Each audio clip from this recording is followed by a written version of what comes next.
Welcome to the Informed Simplicity Project, where we're taking a shared journey to learn more about our bodies from a polyvagal perspective. I'm your host, Dr. Jordan Harris, here with our guide, Dr. Julia Conroy, and this is our series on how stress impacts our bodies. At the beginning of these, we do a brief recap, and because our lens is the polyvagal theory, we give a brief overview of that. And what polyvagal theory basically says is, in a very simplified form, that we have sort of three ways of responding to different situations, right? When we are sort of just in a normal situation or facing some sort of light challenge, we use what's called our first response of a social engagement system. This is great, right? This is where our bodies can access other people to deal with challenges and also heal and grow. When this sort of challenge is sort of overwhelmed, when our bodies get the sense that, hey, this is actually more challenging than that, we use the fight or flight response. Most of us know what this is about, right? So when you get irritable, you get angry, you want to attack something, or maybe you get anxious and afraid and you want to run away. And when this response gets overwhelmed, we use the freeze response, right? This is when we shut down, we go away, we get depressed, and sometimes we faint. And this is a very, very hard on our body's response to do, but our bodies are willing to do this when we are facing a massive sort of threat, a challenge, something that our bodies think is going to kill us. And so we're using that framework to look through a lot of the stress research. And the stress research, the framework we're using for the stress research is Dr. Robert Sapolsky's book, Why Zebras Don't Get Ulcers. And this week, we're talking about the GI system, the gastrointestinal tract, which I don't know, have you studied a lot of this stuff? I know Dr. Conroy, you've done a lot with like the body, but have you gone in depth on this system? It's why I went into counseling, because I love the GI system. Absolutely. No, a lot of this is new for me. Just in reading through it, of course, we hear the terms, we know people that maybe struggle with IBS. We kind of have like a general understanding from like ninth grade biology, maybe. But a lot of this was new for me, and specifically how it pertains to the stress response. I think we know generally stress isn't great for digestion, that the two aren't compatible. But in this chapter, it feels like we really get into the specifics of why that is and the impact that it has. Yeah, I think you're right.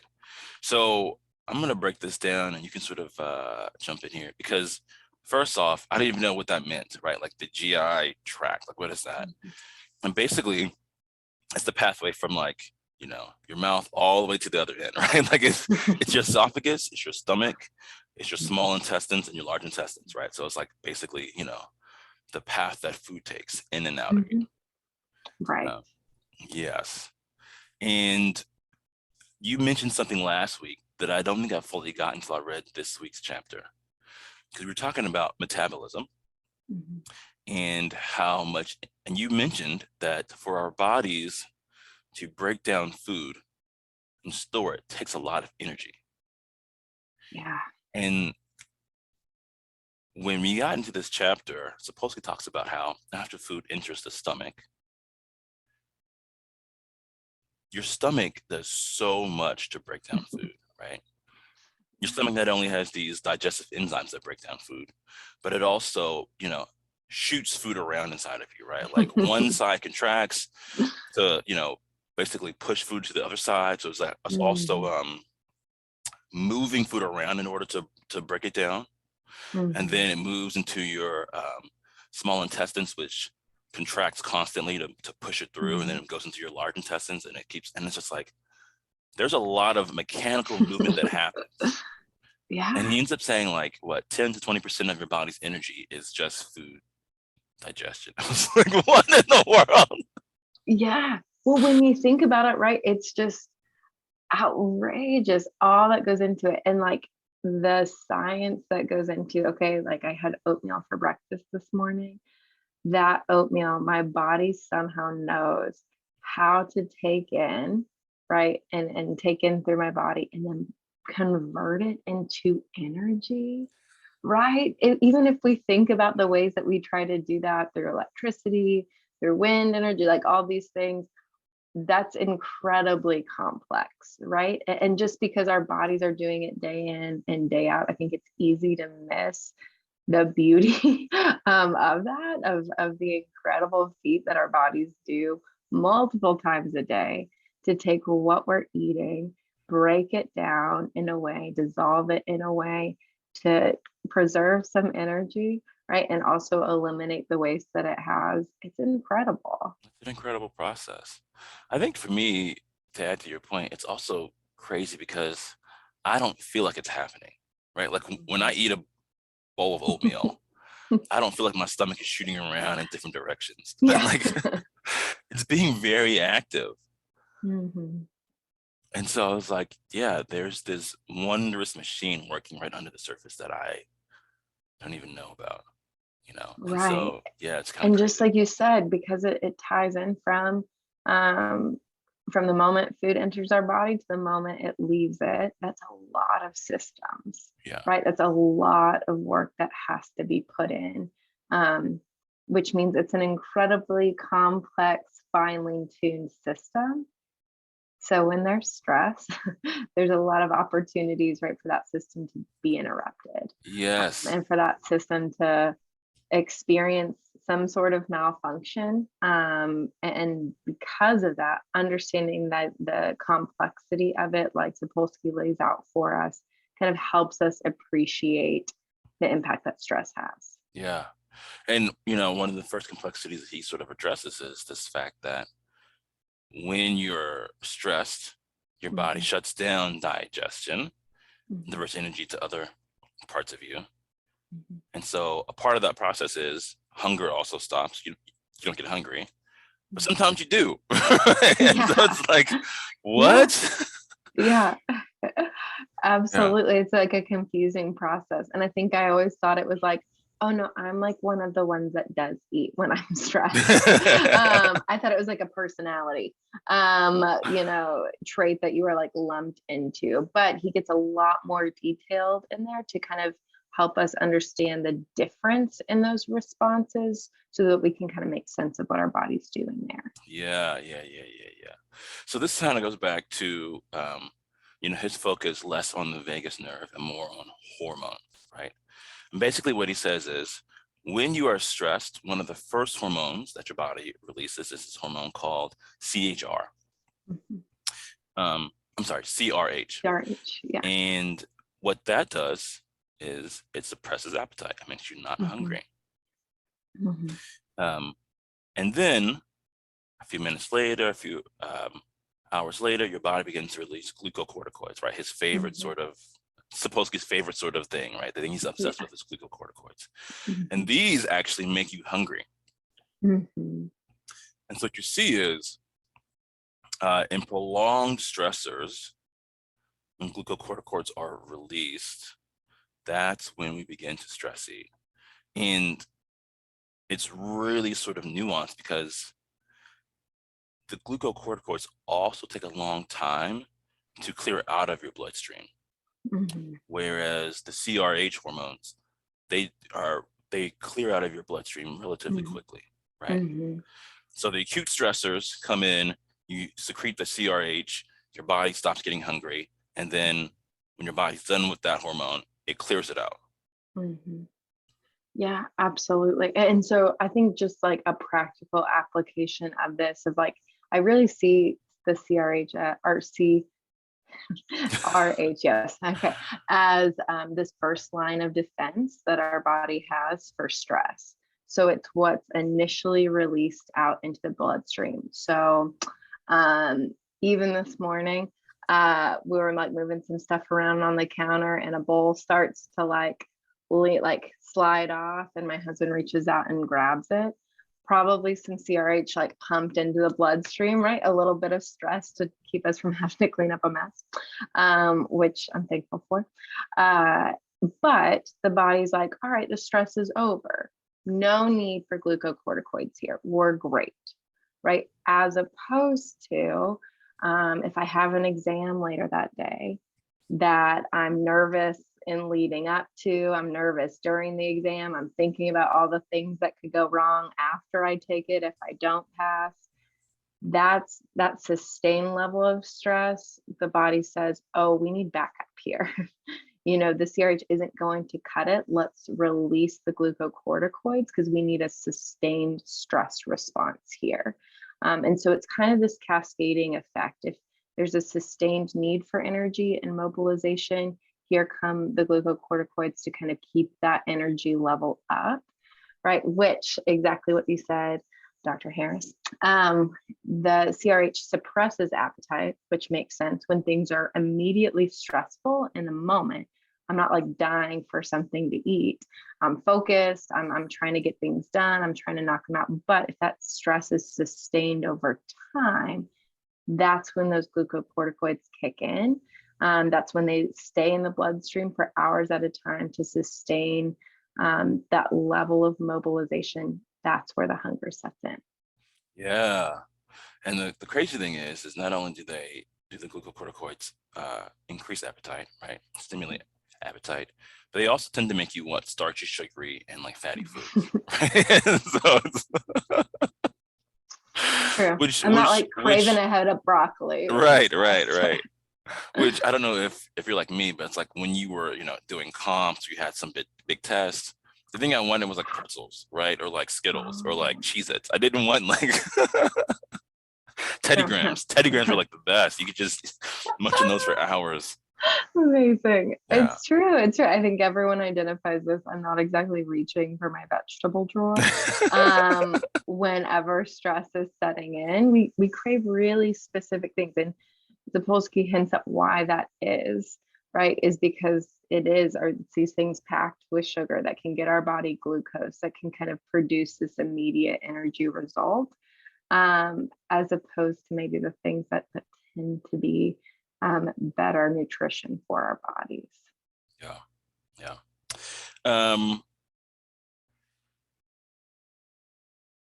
And another thing he says is he talks about how intermittent stressors, right? If you have a series of like immediate stressors, they can sort of have this really sort of like this, how would you say, a prolonged effect on the body, right? So he gives the example of somebody waking up late for work and they're stressed, and then they realize, wait, I have plenty of time. And then they, get into the car and they can't find their keys, and then they're super stressed. And then they find their keys, like, oh, it's gonna be fine. And then they get on the highway and traffic is crazy. And then they somehow get there, but the boss hasn't noticed. So like, okay, it's gonna be fine. And then the boss comes into their office and the boss says, hey, I'm sorry, but like, this is a problem. You were late again. And then they get stressed. And the whole time, when your acute stress response is getting constantly sort of primed. I feel mine getting activated now. You're saying it. Right? The same sort of thing happens where all those glucocorticoids are released.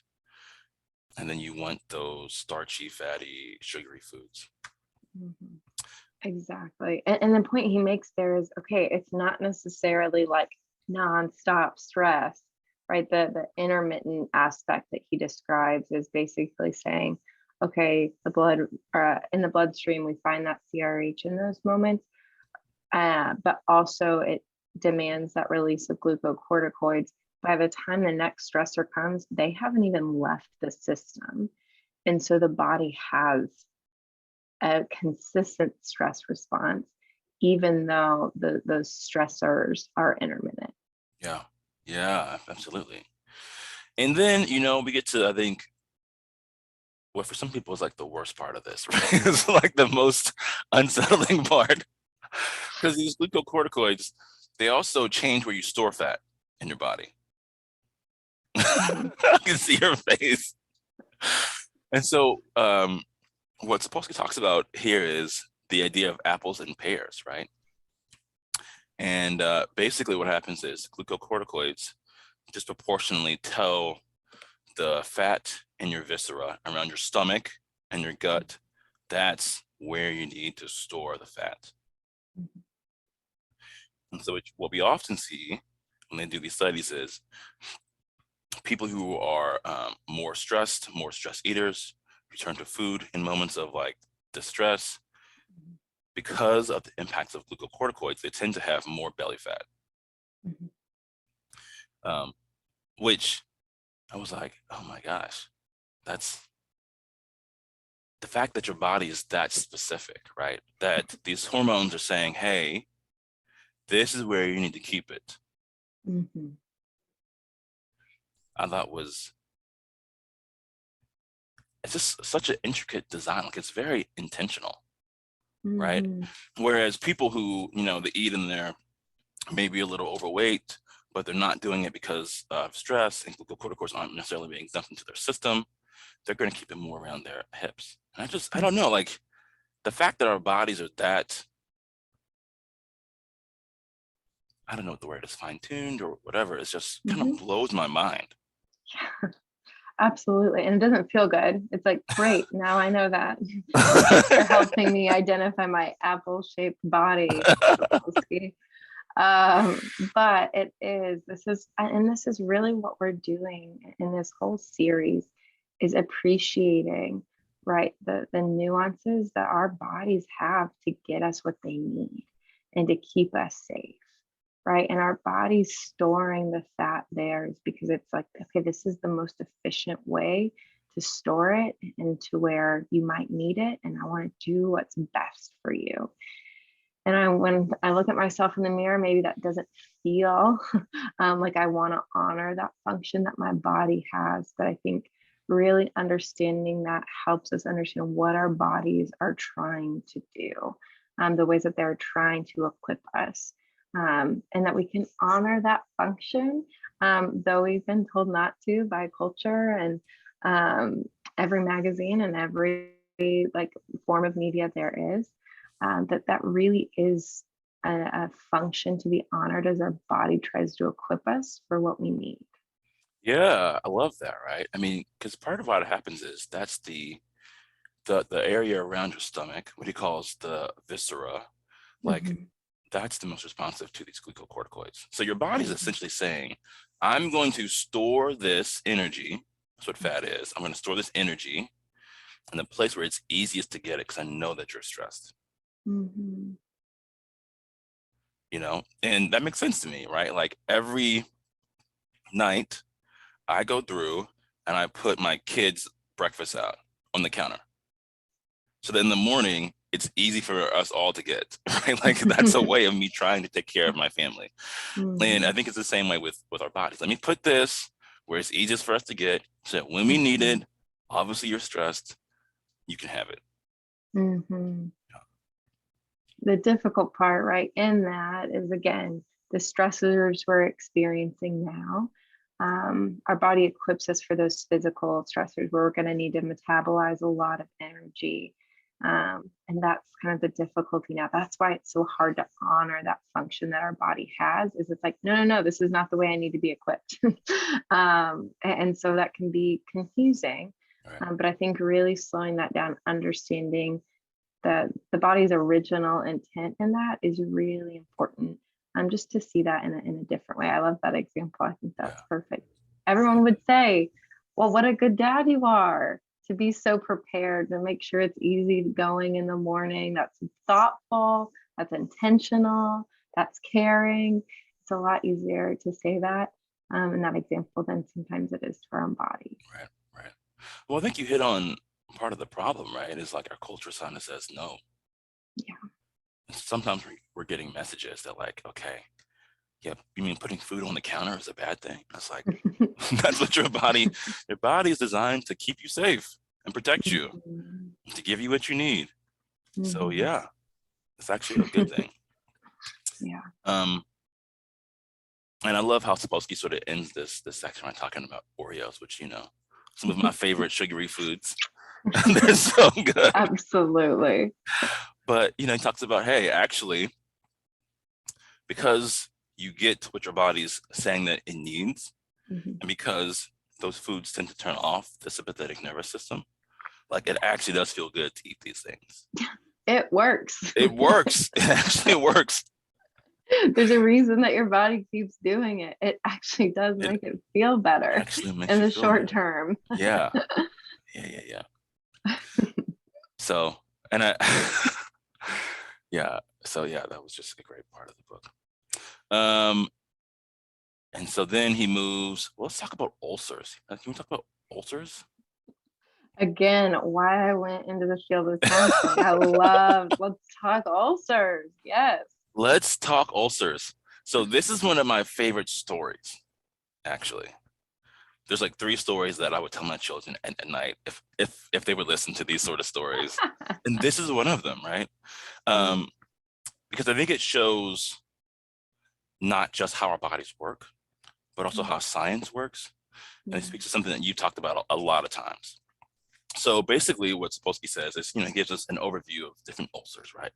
We have peptic ulcers, which are ulcers that are starting in the stomach and go out to sort of adjacent organs. We have gastric ulcers, which are in the stomach.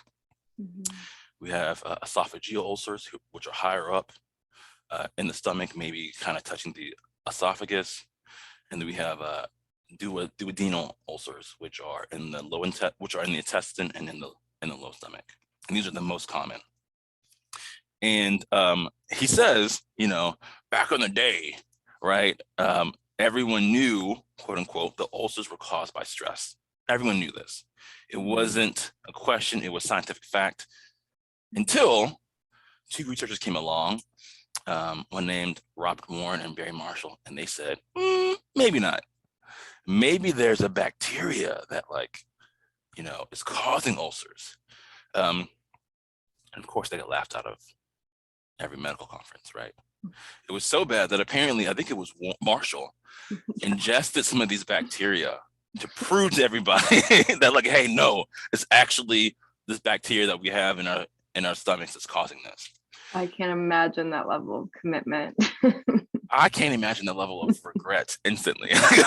like in my mind, he's like, I'm going to show all of you. And he takes it. And then 2 hours later, his stomach is killing him. And he's like, why did I do this? But even then, right, nobody believed him. Yeah, After he develops and contracts his own ulcers, still, that didn't make an impact. Yeah. People are like, bro, you're probably just playing this up right now. Stop overreacting, right? You gave yourself an ulcer with your quest to prove this. Exactly. You're way too high strung. That's what's giving you the ulcer. Exactly. Yeah. So in order to shut up Warren and Marshall, people began to do their own studies. And they discovered, lo and behold, 90% of people with these ulcers, with these duodenal ulcers, had this bacteria in their stomachs. And, that was it, right? Everyone changed their minds. All the medical conferences said, clearly now we know the truth, yada, yada, yada. But that wasn't the whole story. Because then they began to do more studies and they realized, wait, even though a lot of people who have these ulcers have this bacteria, well, 15% of people who have these duodenal ulcers don't have this bacteria, called a helicobacteria. They don't have it. And then actually, the numbers aren't quite 90%, right? It's like only 10% of people with the bacteria get ulcers. And this goes to what you have said so many times, right? On the one hand, we want to convey an accurate picture, an understandable picture of how the body works. And on the other hand, when we get into this, we don't want to oversimplify it. And that's why I love this story, because this whole story is a story of the medical profession pendulum swinging from it's all about stress to it's not at all about stress. And then in the end, what they realize is, wait, you kind of have to, the majority of people who get these ulcers, I guess I should rephrase that. Many of the people who get these ulcers have these bacteria in their stomachs. And there are also lifestyle factors that play into this, right? Mm-hmm. So if you have this bacteria and you've been drinking the alcohol, Mm-hmm. increases the chances that you'll get the ulcer, right? Mm-hmm. And then if you're stressed, it actually does increase the potential of you having these ulcers, right? If you Mm-hmm. also have the bacteria. And then Mm-hmm. sometimes the stress plus bacteria doesn't give you the ulcer, but the stress means you begin drinking, which gives you the ulcer. And so it's such a Mm-hmm. nuanced sort of picture when you get down into the weeds of it. Right. Right. And it really is that stress primes the conditions, right, that make ulcers more likely. So I'm not, because I've experienced something stressful, there's not 100% I'm going to develop an ulcer, right? But my body's conditions are a lot more primed for that to happen. And so kind of understanding that nuance there, just like you said, helps us appreciate the complexity and all the factors that take place in order to kind of understand the relationship that this has. Yeah, yeah. And I think you're so spot on with that, which I think is the beauty of polyvagal theory, right? So often Portis talks about how we have this sort of silver bullet sort of mindset. And what we're really trying to help people to understand, and I think live into ourselves, is how the state our body is in primes us for different responses. Some of Mm-hmm. those are behavioral, some of those are physical.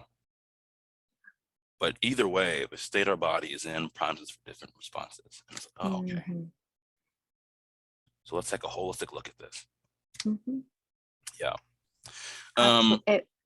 I was going to say, it does make me think, especially as a clinician, and I'm sure that you've seen this too, um, of how often I, in kind of taking an intake with clients, will find out that ulcers have been a part of their medical history, and maybe even an ongoing part.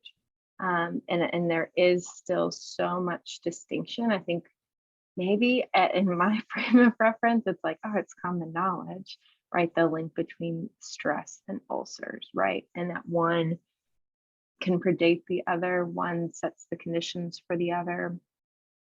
But I don't think that it's as common knowledge as we think. As clinicians, we get exposed to these different things because I've had clients say, like, oh, that's like, I have a family history of it. This is just kind of genetically passed on. My kids will probably have it. And it is kind of this slowing down of, okay, I don't disagree that it's been passed on through the family, right? But maybe also that there's been some coping strategies, right? Or some shared life experiences where stress has been a part of that have united us as a family and not just the biological factors taking place there. I absolutely agree. And I think in a meta way, that's sort of like my big takeaway from this chapter, which we're going to get into later. And I think it takes us to this next section on the bowels and irritable Mhm. bowel and Mhm. the impact, like the true impact that stress has on our physiology, whether it's Mhm. ulcers or irritable bowel or Mhm. some of the other stuff we'll talk about in this chapter, Mhm. right?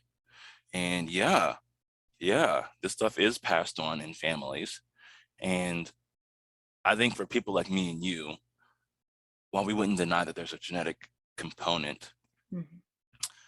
we push back against that being held too tightly Mhm. because we hold hope for Mhm. for people, right? Absolutely. But And this so, isn't just my fate because it's been passed on. right, right, yeah. Mm. So let's talk about the bowels. Yes, Um, please. and there's two big parts of them, two big parts of this. Again, the reason we all got into counseling is to talk about Yeah, bowels and irritable bowel syndrome and diarrhea. That's basically why we got into this field, right? that's right.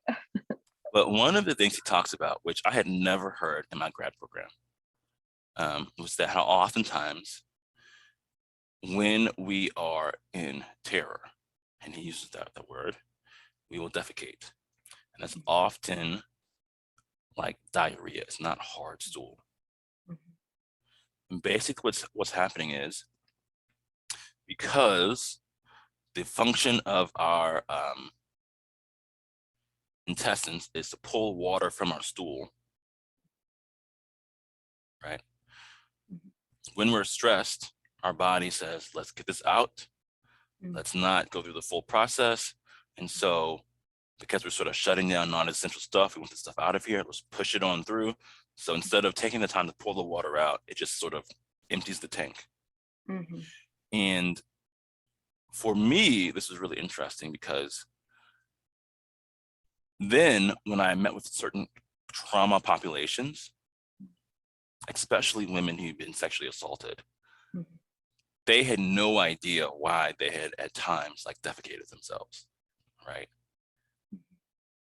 And it's like, oh no, this is a normal thing your body does, because it's trying to shut off non-essential things, so it can really help you in these moments. Which is And hard to believe, right? which is, It's so shameful. It's so like, it's another part of this where I feel like I don't know my body. I don't have control over my body. It can be another factor that feels so disorienting to an event that's already traumatizing. It can feel like I just have no control here, and can be a very disorienting part of even my most basic things that I typically have control over. I've lost. It can feel like a regression in those moments, rather than, just like you're saying, than this way that your body is trying to keep you safe. yeah, I think that's exactly it. And And yeah, sorry, go ahead. you go. Well, and I think wanting to make that like safety part explicit, right? Because again, if the body's registering a threat, it really prioritizes this as a physical threat.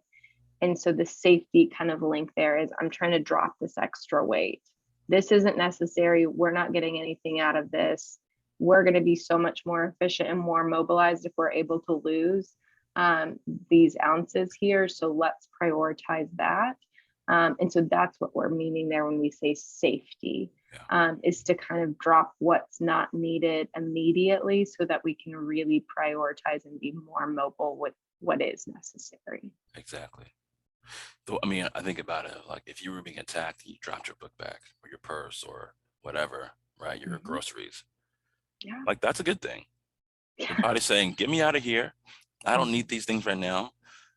Actually, I can get away faster. I can defend myself if I'm not holding this. Let's drop it and get out of here. Let's drop it and put up my fist. Let's drop it and do whatever I need to do to get to tomorrow.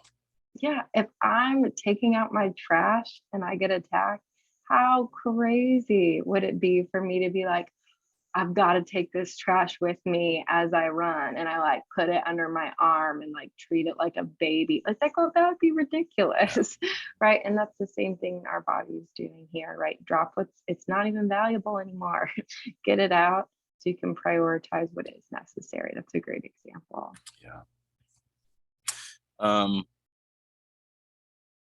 And then he also talks about GI disorders, functional GI disorders.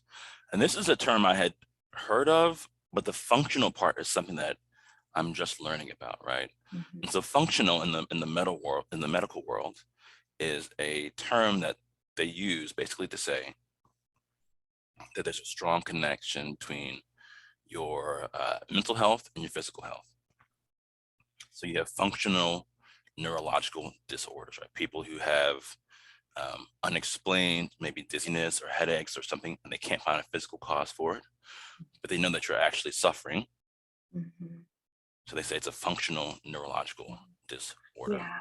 And also kind of eliminates, this isn't structural. Right. This isn't because something's missing. It's not because there's a hole here. It's not because, so functional is like, okay, this isn't working properly. We may not understand how, but it's also eliminating, this isn't a structural issue. Exactly. And so in this chapter, he talks about functional GI disorders, right? When they go in and they look at your GI tract, everything's in place, all the parts are there, there's no holes, there's no sort of abrasions, there's no sort of obvious infection, and we know that you are really suffering. And the most common of these is irritable bowel syndrome, which is kind of weird, right? Because irritable bowel can lead to diarrhea or constipation or bloating or abdominal distension or passes of mucus. Like it's a bunch, it's almost like it's a catch-all term for a lot of different things that your bowels go through that are really uncomfortable and really painful. And basically what Sapolsky says is, we know that chronic stress exacerbates these problems. And for some people, chronic stress is a precursor to these sorts of problems. And I read this chapter and I thought about a client that I had years ago who, over the course of about 4 weeks, I saw her one week and I saw her the next week, and I was like, I didn't know she was pregnant. And we started talking and I was like, what's going on? And she's like, oh no, I have irritable bowel.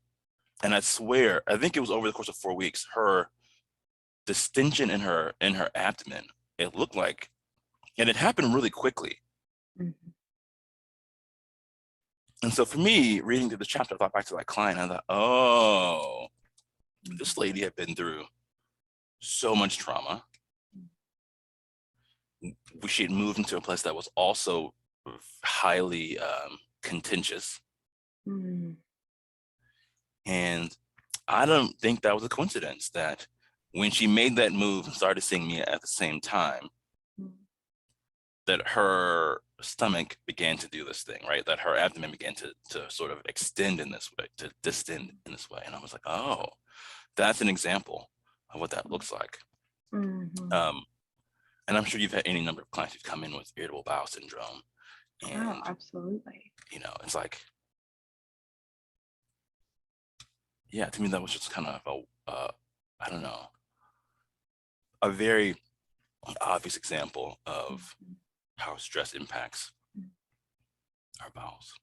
Yeah, and especially kind of the way that Sapolsky breaks it down, of understanding, okay, when there's stress perceived by the body, it's like this red alert, right, goes off across the whole body. And what it does specifically to digestion is say, slow your roll, all the blood, not all of it, but most of it flows away from that GI tract so that it's not able to get movement. Everything kind of comes to a halt in digestion, right, which is a big deal with how much energy your body typically expends there. And it can stay halted as long as that stress is present, right? But then add on top of that, if it's intermittent, while the CRH is no longer in my bloodstream, then I'm hungry and I'm eating more to replenish, but I'm stressed again, so my digestive tract slows. Just, you can see how easy it would be, right, for there to be so many issues as you're constantly getting this red light, green light, flush the like excess that's not needed anymore.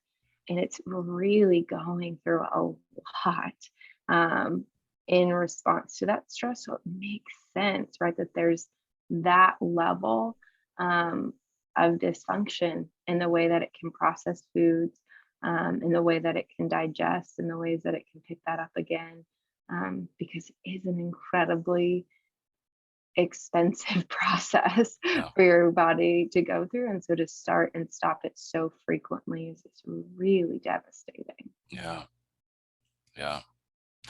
And then the last thing in this sort of section talks about is how stress also impacts our body's feelings, right? As in the sensations.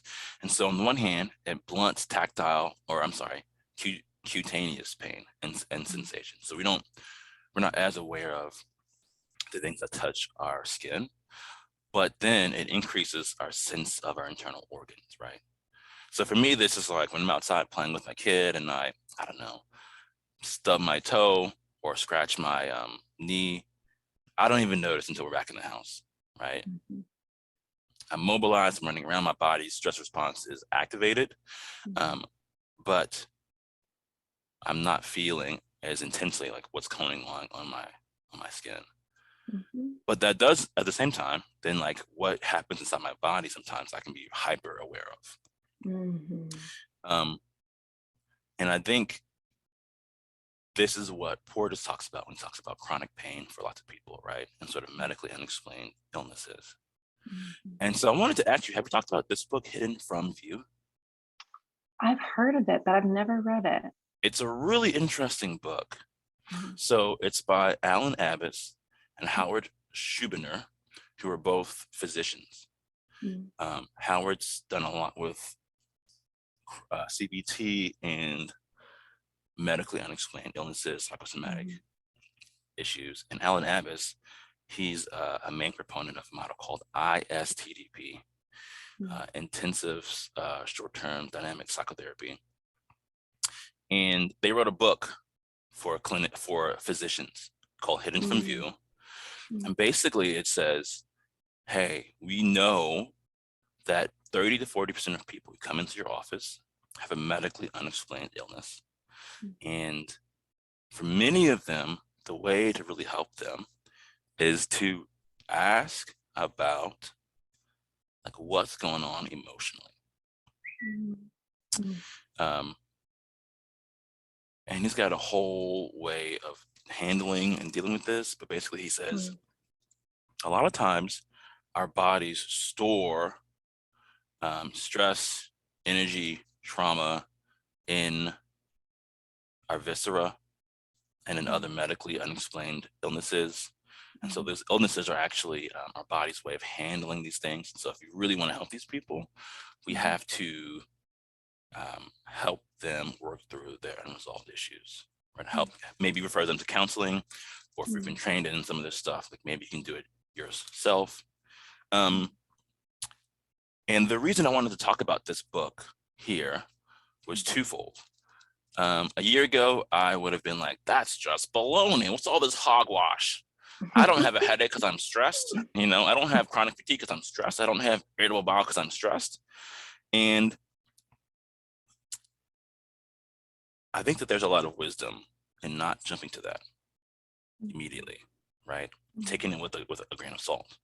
The Mhm. other side of that is that when you see how many people are really struggling with medically unexplained illnesses, with pain in their viscera, pain in their organs, with pain and irritable bowel stuff, Mhm. and you read some of their research, um, I think it's important to consider this if we really want to help them. Absolutely. And so I think that's why this is really important. So I would recommend Mhm. people pick it up.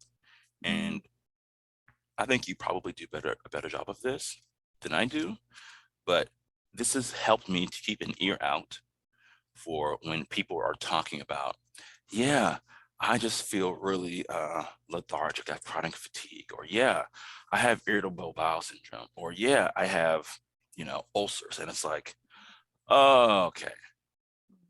If you're sitting in my office and you're saying that, part of what your body is saying is, I'm really struggling. Mhm. Absolutely. And I think part of you is right though in that, right? I don't have this headache just because one bad thing happened, right? I don't have an ulcer just because one meeting didn't go well at work. It is Zapolsky's point here is no, it's because there's a sustained stress response. And your body is not meant to live in that activation for such a long amount of time, right? And if we can't find ways to alleviate that stress in between stressors, that leaves you at a really elevated state, which doesn't necessarily directly cause those things, but it kind of primes the body for these conditions to set in because your body isn't able to function in the way that it's meant to when it's prioritizing that elevated stress response. Yeah. And I think the thing that he would say, that Alan Adams would say, and I think Sapolsky would also say this, is I think after you do have one of these sort of experiences, right, whether it's ulcers or some other sort of thing, your body has in some sense learned how to respond to stress in this way. And so then you also have like a pre-existing vulnerability to stress coming out in this way. And I think for me, that's definitely the part that I believe and hold on to, right? Of like, yeah, once you begin to have ulcers, it's probably easier for your body to have ulcers. And if you have irritable bowel, it's probably easier for your body to, have irritable bowel issues later on. And so because we know these things are so connected to stress, it's like once you have it, it's probably a good signal that, hey, it's time for me to check in with myself. So yeah, I recommend people to pick up the book. And I think we need more of this sort of work, more people who are willing to ask these questions that people like me think are bizarre, but ultimately help lots of people. So I think you should come out with a book list. If Jordan starts a book list, I'm so on it. You should definitely read Alan Abbas's work. He's fascinating. And he's got tons of outcome studies. I think that's the other thing about him that really sort of changed my thoughts on this. I mean, basically, he was a physician in Canada who really wanted to help his clients, his patients, and there was a ton of them that he couldn't help. So he went on this journey of how do I help these people, stumbled into the therapy world and started treating people, which he can do because he's a physician, for these medically unexplained issues with psychotherapy.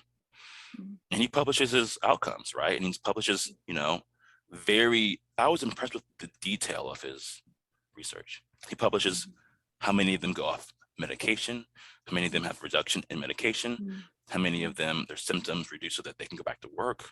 I mean, he's really, I think, doing the world a service here. So, yeah. Awesome. So I had a question for you, Julia. Hit me. This is such a big part of polyvagal theory, right? One of the big things that I'm gonna botch this so you can clean up my mess. One of the big things that polyvagal theory says is that there are tons of connections that the vagus nerves makes into our viscera, right? The organs below our diaphragm. And actually, most of the connection from our viscera is from our organs to our brain. And when we are very, very, very stressed, when we're feeling like we are in life threat situations, that's when these organs shut down. And I guess I wanted you to speak to that a little bit. Like, how does polyvagal theory play into these subdiaphragmatic organs, and what do we know about that sort of stuff? Yeah, and so what polyvagal theory says is basically there's the nerve of the vagus nerve runs from our brain, right, all the way down through our body, through our torso and into our gut.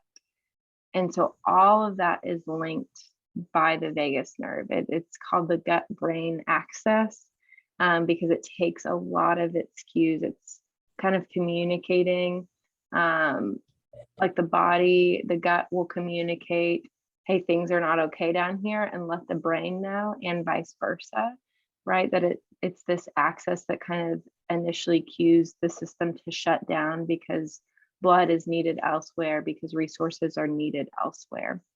And so these are very much linked. However, the nerves that are in the gut are of the dorsal vagal branch, which is in charge of that freeze response. And so this is why when we hear most people kind of recall kind of their core trauma or kind of core fears, they'll talk about like this pit in my stomach they'll talk about just feeling it down there, where if I'm talking about something more cognitively, that's kind of up in my head. But when I really get down to this core place that's at the core of who I am and the core of the fear, right, that might shut me down, that's why we talk about the pit of the stomach in those moments. And so the vagus nerve mediates that communication between the gut and the brain. And there is research that shows the vagus nerve kind of is suppressed, right, during moments of stress, like we've talked about before, that it's just not seen as essential to mobilizing the body. But looking for ways to activate that vagus nerve, actually look to restore that homeostasis within the gut-brain axis. And so basically what that means, we've talked all day about the gut's response to stress, right? And the reality is that is coming. You will be stressed, right? You will have the CRH pumped out into your bloodstream because stress is going to happen, right? There will be this sustained response with glucocorticoids. The question is, can you give your body a break from that stress response? Right? And can you look for ways to help it deactivate after stress comes? There's no way to avoid being stressed. That's out of the question. Life is what it is. But what polyvagal research does suggest is, can we activate that vagus nerve in a way that re-regulates the body and that gut-brain response, so that it doesn't have to have this prolonged stress response that we see being so devastating to the body. The research suggests that even things like touch, like soft vocal tones, that even think like the things that are comforting to us, just like Oreos work, these work too. That they are harder because we need other people to access them, oftentimes to activate that vagus nerve, to turn on that social engagement system. But that also is seen as having a regulating effect on that gut-brain axis. Yeah. I think the stuff that I've read, it says, resonance frequency breathing, right? Last week or 2 weeks ago, we talked about the importance of heart rate variability and how breathing at your resonance frequency increases your heart rate variability. Like even that has been shown really effective at decreasing irritable bowel issues. And so I think that's something that was really interesting to read in the book, because Sapolsky sort of chalks us up to the sympathetic nervous system.